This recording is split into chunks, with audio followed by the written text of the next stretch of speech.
Assalamualaikum warahmatullahi wabarakatuh. Selamat pagi, perkenalkan saya. Sedangkan pada pemeriksaan dan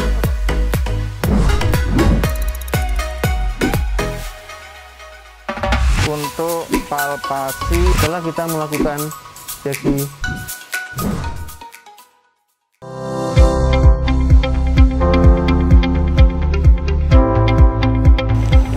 Selamat pagi, salam sehat, salam agromedis.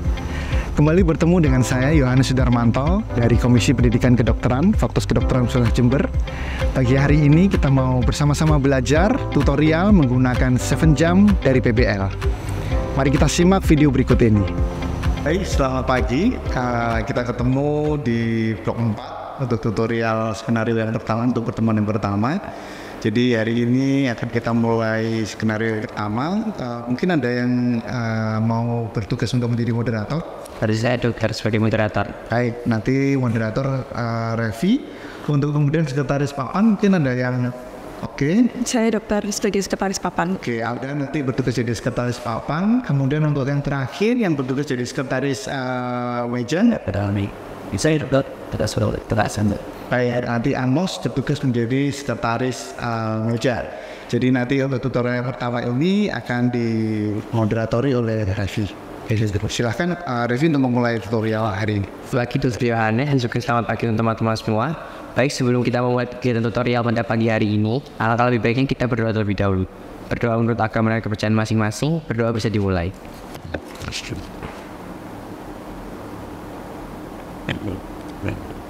Berdoa dapat dicukupkan. Baik, kita akan masuk dalam langkah yang pertama, mulai dari pembacaan skenario.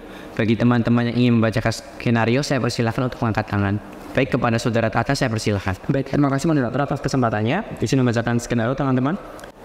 Seorang anak laki-laki berusia 6 tahun dibawa orang tuanya ke dokter puskesmas agromedis dengan keluhan gatal di tangan dan kedua kakinya. Keluhan disertai tulit di dorsum manus dan pedis mengelupas, sedangkan di plantar manus dan pedis tampak mulus tidak ada luka. Orang tua pasien bercerita jika anaknya seperti digigit serangga, tetapi reaksinya berlebihan. Mereka juga tidak memperbolehkan anaknya terlalu sering mencuci tangan dengan sabun karena akan mematikan bakteri baik dari kulitnya. Setelah melakukan pemeriksaan, dokter kemudian memberikan obat dalam bentuk salep. Step 1. Clarifying unfamiliar terms. Baik, terima kasih saudara Tahta sudah membacakan skenario. Selanjutnya, kita akan lanjutkan pada pembahasan yang pertama, yaitu pengajuan dari klarifikasi istilah. Mungkin untuk sekretaris papan bisa mempersiapkan diri terlebih dahulu. Baik, kepada teman-teman semua yang ingin untuk menyampaikan pendapatnya untuk mengajukan klarifikasi istilah, saya persilahkan untuk mengangkat tangan. Baik, kepada Hani saya persilahkan. Baik, terima kasih Om Moderator atas kesempatan yang telah diberikan. Saya Fridesi Hani dengan NIM 21074. Mungkin izin untuk menambahkan klarifikasi istilah agromedis. Baik, terima kasih atas pendapatnya dari saudari Hani. Apakah dari teman-teman masih ada yang ingin mengajukan klarifikasi istilah? Saya persilahkan untuk mengangkat tangan. Baik, rekan Nisir saya persilahkan. Terima kasih kepada teman-teman semua yang sudah menyampaikan pendapatnya. Kita akan lanjutkan pada pembahasan selanjutnya, yaitu mendefinisikan dari klarifikasi istilah. Yang pertama adalah agromedis. Kepada teman-teman yang ingin berpendapat, saya persilahkan untuk mengangkat tangan. Baik, kepada Sam saya persilahkan. Baik, terima kasih moderator. Saya ingin menjelaskan tentang agromedis. Agromedis berasal dari dua kata, yaitu agro dan medis. Agro mencakup dalam lingkup pertanian, peternakan, sampai perikanan. Sementara medis berbicara hal kepayan dan kesehatan. Jadi, agromedis ini adalah ilmu kedokteran terapan yang mendukung kesehatan dari petaninya, mulai dari preventif sampai rehabilitatif. Salah satu contoh pembahasannya adalah pestisida. Mohon maaf sebelumnya saudara Samuel, karena pada kesempatan kali ini kita hanya akan mendefinisikan dari klarifikasi istilah agromedis. Maka dari itu, untuk pembahasan selanjutnya seperti pestisida dan sebagainya akan kita lanjutkan pada pembahasan selanjutnya. Baik, terima kasih moderator. Baik, sekali lagi kepada saudara Samuel, saya persilahkan untuk mengulang dari definisi agromedis. Baik, terima kasih atas kesempatannya kembali moderator. Jadi agromedis adalah ilmu kedokteran terapan yang berfokus untuk meningkatkan kesehatan dari petaninya, mulai dari upaya kesehatan preventif sampai rehabilitatif. Mungkin sekian penjelasan dari saya. Terima kasih moderator. Baik, terima kasih pendapatnya dari saudara Samuel. Apakah dari teman-teman mau ada yang menambahkan kembali dari definisi agromedis? Saya persilahkan untuk mengangkat tangan. Baik, kepada Nisar saya persilahkan. Step 2. Problem definition. Baik, saya ucapkan terima kasih atas partisipasi aktif dari teman-teman semua. Selanjutnya kita akan lanjutkan pada langkah selanjutnya, yaitu pengajuan dari rumusan masalah. Kepada teman-teman yang ingin berpendapat, saya persilakan untuk mengangkat tangan. Baik, kepada Taka saya persilakan. Baik, terima kasih moderator. Izin berpendapat. Apa saja pemicu atau penyebab gatal dan apa penyebab gatal pada skenario? Baik, terima kasih atas pendapatnya dari Saudara Tahta. Mungkin dari Sekretaris Papan bisa ditulis terlebih dahulu. Saya buka kembali, apakah dari teman-teman masih ada yang ingin mengajukan kembali untuk rumusan masalah? Kepada Saudara Nisa saya persilakan. Baik, terima kasih atas kesempatannya moderator. Mungkin saya izin menambahkan, yaitu mengapa gigitan serangga dapat menyebabkan rasa gatal. Iya, mungkin kalau pertanyaan seperti itu kita semua udah tahu jawabannya deh, Sir. Apakah masih perlu untuk dijadikan rumusan masalah? Ya, jadi saya voting ya. Jadi pada step yang kedua ini, setiap kita boleh mengajukan rumusan masalah. Jadi tidak ada rumusan masalah yang tampaknya sepele atau seperti sudah diketahui. Jadi masing-masing berhak. Jadi tidak apa-apa, masing-masing menyampaikan aja rumusan masalah yang ingin diketahui atau ingin kita akan bahas selanjutnya. Jadi apapun itu silakan disampaikan. Jadi tidak ada rumusan masalah yang kecil atau yang bagus. Jadi semuanya silakan berpendapat. Begitu ya semuanya ya. Baik, terima kasih atas masukannya dokter. Mungkin dari Sekretaris Papan untuk pendapat dari teman kita Nizar bisa ditulis terlebih dahulu. Saya buka kembali, apa dari teman-teman masih ada yang ingin mengajukan untuk rumusan masalah? Saya persilakan untuk mengangkat tangan. Baik, kepada Kinan saya persilakan. Step 3. Brainstorm. Baik, terima kasih kepada teman-teman semua yang sudah mengajukan untuk rumusan masalah. Selanjutnya kita akan lanjutkan pada pembahasan selanjutnya, yaitu menjawab dari rumusan masalah. Baik, untuk rumusan masalah pertama, apa penyebab gatal skenario? Mungkin dari teman-teman apakah ada yang ingin berpendapat? Saya persilakan untuk mengangkat tangan. Baik, kepada Saudari Kinan saya persilakan. Iya, baik. Terima kasih moderator atas kesempatannya. Jadi mohon izin menjawab untuk rumusan masalah yang satu. Apa penyebab dari gatal? Jadi gatal atau dalam bahasa medis disebut dengan pleuritis itu merupakan kondisi yang sering dialami oleh manusia. Nah, penyebabnya ini bisa beragam. Penyebabnya bisa karena reaksi alergi yang dirasakan oleh pasien, bisa dari debu, makanan, penting juga bisa dari bahan-bahan kimia. Kemudian sebab lainnya juga bisa karena masalah infeksi, kemudian juga gangguan sistem syaraf, bisa juga karena masalah-masalah perubahan hormon, bahkan masalah psikologis pun dapat menyebabkan gatal juga. Baik, saya ucapkan terima kasih atas pendapatnya dari Saudari Kinan. Selanjutnya saya buat kembali, apakah dari teman-teman masih ada yang ingin menjawab untuk rumusan masalah nomor 1? Apakah dari Saudari Hani ingin menjawab untuk rumusan masalah nomor 1?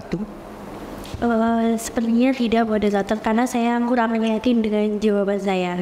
Ya, jadi pada saat ini semua silahkan berpendapat dengan apa yang diketahui. Jadi tidak usah merasa malu karena mungkin jangan-jangan pendapat saya salah atau mungkin tidak tepat. Jadi jangan sampai seperti itu. Jadi silahkan aja dikemukakan apa yang diketahui tentang rumusan masalah yang pertama yang tahu, silahkan aja disampaikan. Jadi tidak ada hal yang salah atau betul di tahap yang ini. Jadi silahkan disampaikan saja. Jadi begitu moderator, mungkin hari tidak apa-apa, silahkan berpendapat. Baik, kalau begitu, jadi saya izin untuk mengemukakan pendapat saya. Jadi berdasarkan pendapat dari Saudari Kinan tadi, saya sudah setuju. Di sini saya izin untuk menambahkan bahwa pada pasien atau pada skenario ini penyebab dari gatal itu disebabkan karena adanya gigitan oleh serangga gitu. Jadi pada serangga itu terdapat senyawa yang bisa menyebabkan suatu reaksi pada tubuh, yakni berupa gatal seperti itu. Baik, saya ucapkan terima kasih pendapatnya dari Saudari Hani. Apakah dari teman-teman lagi masih ada yang ingin berpendapat terkait dengan rumusan masalah nomor 1? Saya persilakan untuk mengangkat tangan. Step 4. Analyzing the problem. Baik, saya ucapkan terima kasih atas partisipasi aktif dari teman-teman semua yang sudah berpendapat untuk rumusan masalah. Selanjutnya kita akan masuk dalam step yang berikutnya, yaitu penyimpulkan dari rumusan masalah. Saya persilakan untuk mengangkat tangan. Baik, kepada Saudari Alda saya persilakan. Ya, baik, terima kasih moderator. Jadi kesimpulannya adalah anak pada skenario tersebut mengalami gatal karena adanya gigitan yang dia itu melukai ujung saraf mekanoreseptor, yang dimana sebentar moderator, yang dimana menurut buku yang saya cari itu disebutkan bahwa ujung saraf tersebut itu merupakan sel. Stop dulu, ada. Jadi untuk di step ini masing-masing dari kita tidak perlu membuka literatur. Jadi disampaikan aja natural seperti apa yang diketahui. Jadi tidak perlu membuka literatur atau membaca literatur. Silakan disampaikan aja menurut yang sudah diketahui itu apa, hubungannya dengan rumusan masalah yang lain, nanti silakan disampaikan. Begitu ya. Jadi untuk kesimpulannya adalah anak di skenario tersebut mengalami gatal karena adanya gigitan yang melukai dari ujung syaraf mekanoreseptor, yang dimana ujung saraf tersebut merupakan sel C yang tidak bermielin, yang dimana nantinya akan menginduksi sel mas untuk mengaktifkan reseptor beta 2 dan juga mengaktifkan K2 sehingga produksi serotonin itu meningkat dan akhirnya menyebabkan gatal atau rasa gatal yang menyebar seperti itu. Nah, untuk penyebab gatalnya tadi sudah kita bahas di perumusan masalah, itu bisa karena gigitan nyamuk, lalat tsetse, lalu juga tomcat dan juga kutu busuk. Mungkin seperti itu. Baik, terima kasih pendapatnya dari Saudari Alden dan juga terima kasih atas masukannya dari Dr. Yohanes. Saya buka kembali, apakah dari teman-teman masih ada yang ingin untuk menyimpulkan dari rumusan masalah yang kita bahas? Saya persilahkan untuk berpendapat. Silahkan berangkat tangan. Baik, kepada Samuel saya persilahkan. Step 5. Formulating learning objectives. Baik, saya ucapkan terima kasih kepada teman-teman semua yang sudah berpartisipasi aktif dalam menyimpulkan hasil dari rumusan masalah kita. Selanjutnya kita akan ke step selanjutnya, yaitu pengajuan LO. Baik, sebelum moderator melanjutkan ke step yang kelima, jadi saya ada memasukkan bahwa pada step yang keempat ini harapannya seluruh anggota tutorial ada partisipasi aktif.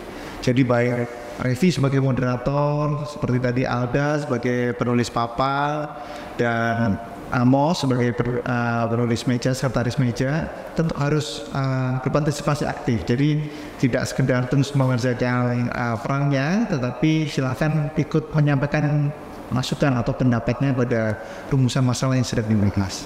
Jadi begitu ya, jadi di setiap step harapannya semua tetap berpartisipasi aktif. Oke, saya kembalikan ke Revi sebagai moderator. Baik, terima kasih atas masukannya dokter. Kemudian saya kembalikan lagi kepada teman-teman semua. Apakah dari teman-teman ada yang ingin mengajukan untuk pengajuan LO? Kepada teman-teman yang ingin mengajukan LO, saya persilakan untuk mengangkat tangan. Baik, kepada Kinan saya persilakan. Ya baik, terima kasih moderator atas kesempatannya. Saya mohon izin mengajukan learning objective mekanisme gatal. Maaf, tadi untuk mekanisme gatal sudah kita bahas di rumusan masalah, jadi saya rasa tidak perlu untuk kita bahas di learning objective. Saya menggantikan sebentar tugas moderator, jadi mengingatkan lagi di tahap yang step yang kelima ini kita tidak hanya mencantumkan pada hal yang belum terbahas untuk menjadi learning objective. Jadi meskipun ada bahasan yang sudah mungkin terbahas pada step-step yang sebelumnya, tidak apa-apa untuk dimasukkan ke learning objective untuk mendapatkan pembahasan yang lebih rinci dan detail pada step nanti yang ke-7 betul. Jadi sekali lagi LO tidak hanya sekedar pada topik yang belum dibahas, tetapi bisa juga adalah topik yang sudah dibahas sebelumnya untuk dipelajari lebih lanjut. Gitu ya. Ya baik dokter. Baik, saya ucapkan terima kasih pendapatnya tadi dari teman-teman kita, baik dari Kinan dan Tahtan, dan juga terima kasih atas masukannya dokter. Baik, saya buka kembali, apakah teman-teman masih ada yang ingin untuk mengajukan learning objektif kita? Saya persilakan untuk mengangkat tangan. Baik, kepada saudara Tahta saya persilakan. Baik, terima kasih moderator, izin menambahkan tipe dan klarifikasi hipersensitivitas. Baik, terima kasih pendapatnya dari saudara Tahta. Apakah teman-teman masih ada yang ingin berpendapat lagi? Saya persilakan untuk mengangkat tangan. Mungkin dari Nizar, saya persilakan. Baik, saya ucapkan terima kasih atas partisipasi aktif teman-teman semua, mulai dari awal tutorial sampai pada akhir tutorial. Karena pembahasan yang objektif dari teman-teman sudah cukup. Mungkin dari saya kembalikan ke tutorial terlebih dahulu. Apakah ada dokter ada tambahan dokter? Ya, terima kasih moderator Revi dan semua anggota tutorial. Jadi untuk pertemuan pertama hari ini kita sudah mendiskusikan mulai dari step 1 sampai step yang kelima. Dan ini saya lihat juga 6 LO yang sudah disampaikan masing-masing ini juga sudah cukup memenuhi untuk tujuan pembelajaran pada pertemuan yang pertama hari ini. Jadi untuk 6 LO ini nanti silahkan pada step yang ke-6 belajar mandiri. Jadi hari Selasa dan Rabu silahkan semuanya bisa memperkaya diri dengan literatur-literatur dari textbook atau mungkin diskusi dengan rekan semua, mengikuti tutorial untuk mempersiapkan tutorial yang kedua silahkan mengikuti kuliah dan praktikum, dan kemudian nanti mungkin bisa konsultasi dengan dosen apabila diperlukan. Jadi begitu, sekali lagi partisipasi aktif untuk tutorial, silahkan lebih aktif lagi, masing-masing juga silahkan berpendapat. Begitu ya. Jadi nanti kita akan bertemu lagi pada tutorial pertemuan yang kedua di hari Kamis. Jadi sekali lagi mohon untuk dipersiapkan dengan baik, sesi waktu belajar mandirinya dipergunakan dengan baik. Gitu ya. Ada pertanyaan, saya kembalikan ke moderator Revi untuk menutup pertemuan kita yang pertama. Step 6. Self-study. Besides from self-study, additional knowledge can be obtained from lectures and practicums, group discussions, and expert consultations.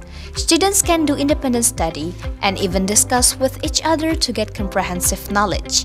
Then, lecturers can clarify concepts or theories that are difficult to understand on their own. On the other hand, practicum aims to improve or clarify understanding through the implementation of work skills in the laboratory. Students can also make schedules with lecturers to consult and discuss the topic they want to learn. Step 7. Reporting. Selamat pagi. Kita ketemu lagi hari ini. Kita akan melakukan pertemuan yang kedua untuk tutorial skenario yang pertama ini, yang di blog 4 ini. Baik, pagi ini mungkin ada yang bertugas sendiri moderator. Siapa? Saya dokter. Oke, tetap Revi ya. Yes, sir. Kemudian untuk sekretaris kawan? Oke, Efrida. Kemudian untuk sekretaris meja?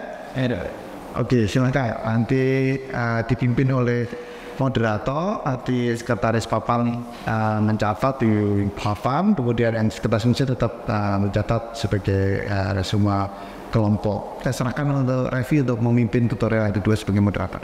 Baik, terima kasih semua dokter. Selamat pagi Dr. Yohanes, selamat pagi teman-teman semua. Sebelumnya saya ucapkan terima kasih kepada Dr. Yohanes telah meluangkan waktunya. Baik, sebelum kita memulai tutorial pada pagi hari ini, alhamdulillah baiknya kita berdoa terlebih dahulu. Berdoa menurut agama dan kepercayaan masing-masing, berdoa bisa dimulai. Berdoa dapat dicukupkan. Baik, untuk persiapan saya minta untuk dari Saudari Hani untuk bisa segera mempersiapkan diri sebagai sekretaris papan. Pada pertemuan yang kedua kali ini, kita akan membahas untuk step yang ke-7, yaitu pembahasan dari learning objective. Baik, kita mulai dari pendapat yang pertama. Apakah teman-teman Anda ingin mengajukan untuk learning objective yang pertama? Saya persilahkan untuk mengangkat tangan. Baik, kepada Amos saya persilahkan. Baik, terima kasih atas kesempatan moderator. Jadi di sini kesempatan saya untuk menambahkan pendapat yang pertama, yaitu di learning objective pertama mengenai mekanisme gatal. Ya, jadi menurut buku ajaran yang saya baca dari Fisiologi Kedokteran Harian WF Ganom edisi 22, jadi ini gatal dapat terjadi karena rangsangan pada ujung saraf sensoris atau sebagai respon terhadap rangsangan yang menyebabkan pelepasan mediator gatal seperti histamin, protease, substansi P, serotonin, dan lain-lain. Ini untuk itu moderator. Baik, terima kasih pendapatnya dari Saudara Almos. Apakah teman-teman ingin menambahkan kembali untuk learning objective yang pertama? Baik, mungkin dari Saudara Tahta bisa ditambahkan terlebih dahulu. Baik, terima kasih moderator atas kesempatannya. Menurut sumber yang saya baca, jadi inflamasi itu adalah suatu respon terhadap cedera jaringan dan infeksi di dalam sel tubuh. Mekanisme terjadi inflamasi itu diawali dengan adanya stimulus. Sebelumnya mohon maaf moderator, pertemuan maaf Tata, sepertinya pembahasanmu ini tidak menjawab sesuai dengan LO. Oh, tidak menjawab. Bener kok, ini resume cutting yang saya baca kayak gitu kok menjelaskannya. Lah, di resume cutting kan itu jawabannya sama. Oh iya? Ya baik, jadi ini saya utus sebentar. Jadi untuk sabda, apa yang disampaikan berdasarkan resume kakak kelas itu mungkin bisa disampaikan pendapat yang sesuai dengan tadi sumber bacaan yang disampaikan. Tadi menyampaikan ada salah satu sumber bacaannya dari artikel jurnal, jadi mungkin yang disampaikan sesuai topik bahasan LO kita yang pertama ini adalah mungkin merujuk dari referensi artikel jurnal. Oleh karena sekali lagi resume kakak kelas bukanlah referensi yang standar yang digunakan untuk belajar pada tahap belajar mandiri. Jadi harapannya tidak menggunakan resume kakak kelas karena mungkin ada kesamaan dalam topik bahasan, tetapi sekali lagi tidak disarankan menggunakan resume kakak kelas sebagai bahan ajar. Jadi untuk bahan belajar mandirinya tadi bisa sudah disampaikan, ada yang textbook, ada yang artikel jurnal, bisa konsultasi pakar, itu adalah sumber-sumber belajar yang bisa digunakan. Jadi nanti untuk pertemuan ke depan mungkin bisa dihindari untuk belajar dari resume kakak kelas. Begitu ya. Baik, silahkan Revi untuk melanjutkan memimpin tutorial yang kedua. Baik, terima kasih Mas Dokter. Saya buka kembali untuk teman-teman semua. Apakah masih ada yang ingin mengajukan untuk penilaian objektif mekanisme gatal? Saya persilakan untuk berpendapat. Baik, kepada Samuel saya persilakan. Baik, menjelaskan. Jadi gatal jadi akibat adanya rasa stimulus di ujung saraf bebas mekanoseptor. Dan ini bakal menimbulkan keinginan untuk menggaruk secara negatif. Ini mempengaruhi aspek dari psikologis dan fisik dari kehidupan seorang. Rasa gatal ini terkait dengan arteri neuron bebas yang terdistribusi di organ krusial dan epidermis. Nah, karena skenario kita berbicara tentang masyarakat agromedis, saya juga secara pasti ini di atas Anda, karena memang banyak yang di sana. Ya, permisi moderator, jadi menurut saya selain karena serangga, penyakit gatal ini juga bisa disebabkan oleh beberapa hal yang mendasari. Contohnya seperti penyakit sistemik, adanya gangguan pada hepar atau renal yang sekiranya menyebabkan beberapa zat yang seharusnya dikeluarkan itu malah mengalir ke seluruh tubuh, dan ketika menyampai kulit, itu kulitnya ikut gatal seperti itu. Ini kan masyarakat agromedis pasti manfaat. Nah, ini makanan juga isi teman-teman. Mohon maaf teman-teman, permisi teman-teman semua. Sebelumnya saya mohon maaf memotong diskusinya. Namun saya rasa untuk diskusinya untuk saat ini kita hentikan. Mengapa? Karena jika dari teman-teman semua saling berpendapat satu sama lain, bahkan tanpa ada yang mendengarkan pendapat dari teman yang lain, saya rasa untuk diskusinya ini kurang lancar. Kenapa? Karena apa yang jadi pokok untuk kita pelajari saat ini tidak tercapai. Maka dari itu saya rasa jika teman-teman ingin berpendapat, saya sarankan pertama untuk mengangkat tangan terlebih dahulu dan dengarkan pendapat dari teman-teman. Misal kalau ada yang ingin menyanggah atau merasa kurang setuju, setelah teman kita selesai berpendapat, bisa kita sampaikan pendapat kita. Apakah bisa dipahami teman-teman semua? Bisa menghasilkan. Baik, terima kasih pendapatnya dari teman-teman semua. Karena saya rasa untuk pembahasan dari learning objektif nomor 1 mekanisme gatal sudah cukup. Kita akan lanjutkan pada pembahasan learning objektif yang selanjutnya, yaitu hipersensitivitas. Kepada teman-teman yang ingin berpendapat, saya persilakan untuk mengangkat tangan terlebih dahulu. Mungkin dari saudara Nilser, apakah ada yang ingin bertambahkan atau berpendapat? Mohon maaf moderator, mungkin dari saya belum terlebih dahulu untuk pendapat pada LO ini. Ini saya sarankan dari Hani, sebenarnya sudah mencari karena bagian dia. Ya, jadi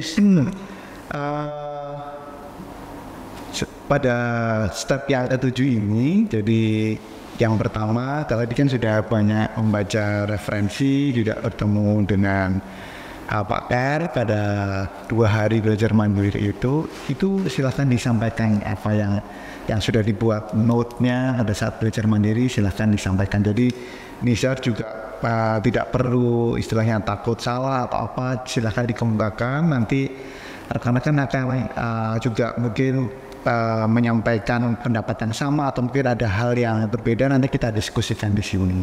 Terus kemudian terkait dengan yang disampaikan, jadi topik ini dipelajari oleh siapa, topik ini dipelajari siapa, itu tidak boleh dilakukan, ya, tidak boleh dilakukan. Jadi pada saat tutorial, pada saat belajar mandiri, semuanya harus belajar semua learning objektif, karena masing-masing harus menguasai learning objektif yang sudah kita sepakati pada pertemuan yang pertama. Jadi semuanya harus belajar dan harus mencapai kompetensi untuk tahu dan bisa menjelaskan terkait dengan learning objektif yang sudah ditentukan.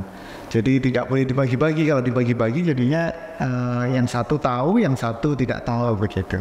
Jadi ini nanti pertemuan ke depan harapannya tidak ada lagi mungkin bagi-bagi ilmu, belajar dari referensi yang sudah dipelajari, silahkan disampaikan. Ada yang setuju silahkan dikemukakan, nanti saling mengkritisi, langsung kita berakhir pada konklusi di mana dari LO itu kita sudah mengetahui detail mungkin patofisiologinya atau proses-proses sesuai dengan LO-nya.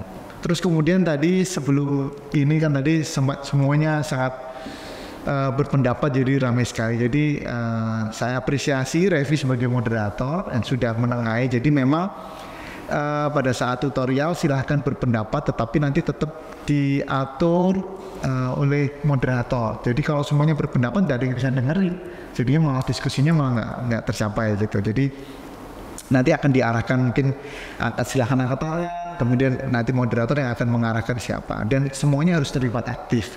Tidak ada yang mendominasi ataupun tidak ada yang merasa malu untuk berpendapat karena masing-masing semuanya sudah belajar.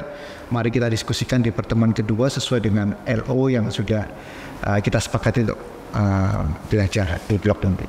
Gitu ya. Oke, saya kembalikan ke Revi. Baik, terima kasih atas masukan Dokter Fik. Sebelumnya saya ucapkan terima kasih atas pendapatnya dari teman-teman semua, dan saya ucapkan terima kasih karena teman-teman sudah berpartisipasi aktif dalam kegiatan tutorial pada pagi hari ini.